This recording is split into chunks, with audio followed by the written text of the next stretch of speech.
তোমার বিরুদ্ধে যে ক্রিমিনাল বলে মামলা করলো সেই লোকটাকেও মঞ্চে দেখা গেল। কি চলছে? উঠলো ভাই চলো না, চল নানি কাটক যাই, উঠলো ভাই চল দল করি, উঠলো ভাই চ দল প্রার্থী ঘোষণা করি, তাতে আমার সাথে হুমায়ুনের কোনো সম্পর্ক নেই। এই জায়গায় হুমায়ুন বলেছিল ইট খুলে নিয়ে আসবো। তা উনার সাপোর্টার তো দূরে থাক, উনার ছেলেকে ৮ ঘন্টা জেলে বন্দি করে রাখলো। কটা মুখ উনি খুলেছেন এটা বাংলার মানুষ, বাংলার মুসলমানরা জিজ্ঞাসা করছে। ম্যাজিক ঘটলো না মুর্শিদাবাদে? ৮ ঘন্টার মধ্যে ছেড়ে দিতে হলো, ২০০ পুলিশ নিয়ে গ্রেফতার করলো। এটা কি রাজনৈতিক প্রতিহিংসা দেখুন, কিভাবে দেখছেন? আমি আদা ব্যাপারী, আমি জাহাজের খোঁজ রাখি না। হুমায়ুনের পার্টির সাথে আমার কোনো সম্পর্ক পূর্বও ছিল না, আর বর্তমানেও যিনি যে পার্টি করেছে তার সাথেও শুন।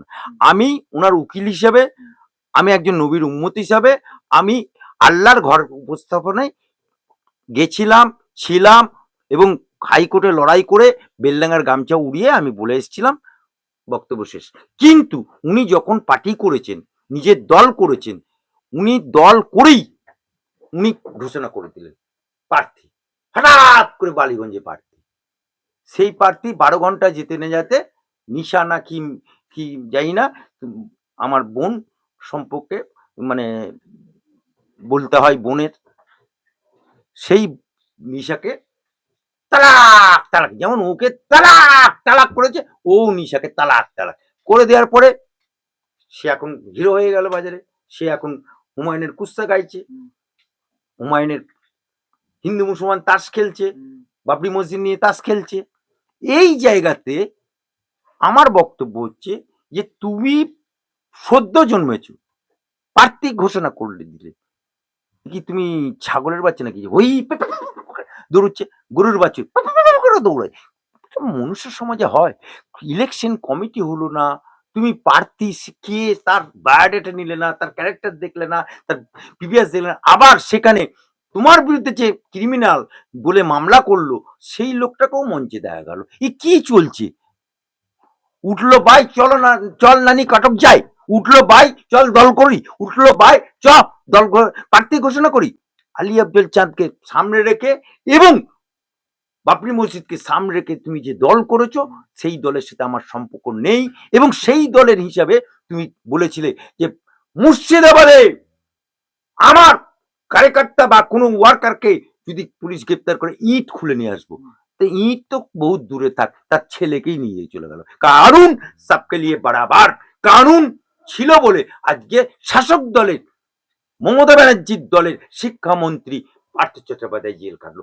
কানুন এই মুখ্যমন্ত্রীর আমলে মুখ্যমন্ত্রী খাদ্যমন্ত্রী বালু জেল খাটলো। কানুন सबके लिए समान বলেই আজকে চরম চরম গুড় বাতাসা সে অনুব্রত মন্ডল জেল খাটলো।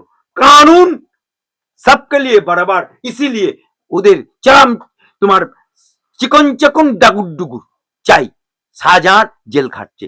আজকে হুমায়ুনের বেটা হোক, এমপির বেটা হোক, আর মন্ত্রীর বেটা হোক, कानून सबके लिए बराबर, और कानून हाथ के जो लेगा उसको सजा मिलेगा। लेकिन 8 ঘন্টা যে ছিল, এটা ভাববেন না যে ছেড়ে দিল। সে পিয়ার বন্ডে উকিলকে উইটনেস রেখে নন বেলেবল 7 বছরের নিচে যে মামলাগুলো থাকে সেখানে পিয়ার বন্ডে বেল দেওয়া যায়, এবং সেই বেলটা পেয়েছে। কিন্তু ওকে কোর্ট আর ঘর করতে হবে। কিন্তু আমার প্রশ্ন, উনি যে হুঙ্কার দিয়েছিলেন ওনার দলে থেকে, যেটা আমি মসজিদ উদ্বোধনে বলেছিলাম, সেটার সাথে এটার কোনো সম্পর্ক নেই, রাজনীতির সাথে আমার সাথে হুমায়ুনের কোনো সম্পর্ক নেই।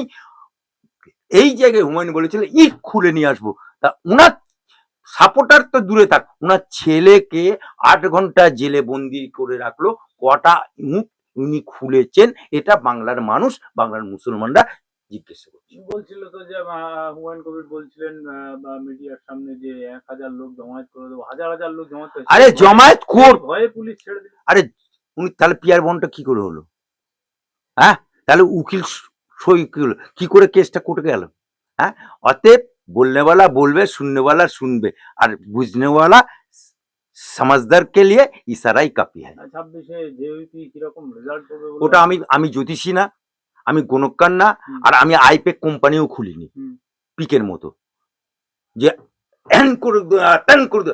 এই আই পাইকের পিকে বিহারে বলেছিল 20টা সিট না পেলে দল রাজনীতি করা ছিল, ও তো 20টা কেন, জিরোও পেল না, তাহলে কি হলো, দল ছেড়ে দিয়েছে। সুতরাং রাজনীতির লোকেদের এরকম ভুংভাং বকা সব দলেরই আছে, হুমায়ুনেরও আছে। কুণাল ঘোষ শেষ প্রশ্ন, একেবারে তিনি বলছেন যে এটা সর্বধর্মের মাটি, এই মাটিতে বা মন্দির মসজিদ বা গীতা পাঠ কোনোটাই ঠিকভাবে নেবেন না মানুষ। চতুর্থবারের জন্য মুখ্যমন্ত্রী হবে মমতা ব্যানার্জি। কে বলছে? কুণাল ঘোষ। ধ্যাৎ! ছিনাল ঘোষ, বাপ মা নাম রেখেছে কুণাল ঘোষ, জনগণ নাম রেখেছে ছিনাল ঘোষ। যে লোকটা পিজেন ভ্যান বাজিয়ে মমতার আমলে জেল খেটে এলো, যে লোকটা পিজেন ভ্যান বাজিয়ে বললো মমতা চোর, যে লোকটা পিজেন ভ্যান বাজিয়ে বললো সাবধান টাকা লক্ষ লক্ষ টাকা ওই ইয়েতে আছে, যে লোকটা বললো যে সুদীপ বন্দ্যোপাধ্যায়কে প্রার্থী করলে আমি এই দলে ছেড়ে দেবো, সেই সুদীপ বন্দ্যোপাধ্যায় প্রার্থী হলো, ওর বাড়িতে আতু বলে ডাকলো, ও কুকুরের মতো গেল, বিস্কুট খেলো, জল ভরা সন্দেশ করলো, আর সুদীপ বন্দ্যোপাধ্যায়কে বগল দেবো নিয়ে হাঁটতে শুরু করলো। इसका क्या दाम है बाजार में, कुत्ता को लैज हर टाइम टेढ़ा रहता है। ये कुणाल घोष बक बक बक करने वाला ये हर टाइम भूल भाल बकता है। হুমায়ুন কবিরও তাকে মেসেজ করে, বলছে আগে দাদা আরে পরে দাদা। কি মেসেজ করে, কে মেসেজ করে, কে প্রেম করে, আপনি গিয়ে তদন্ত করে দেখুন। এটা আমি প্লিজ আমাকে এ নিয়ে জড়াবেন না, আমি আদা ব্যাপারে জাহাজের খোঁজ রাখি না।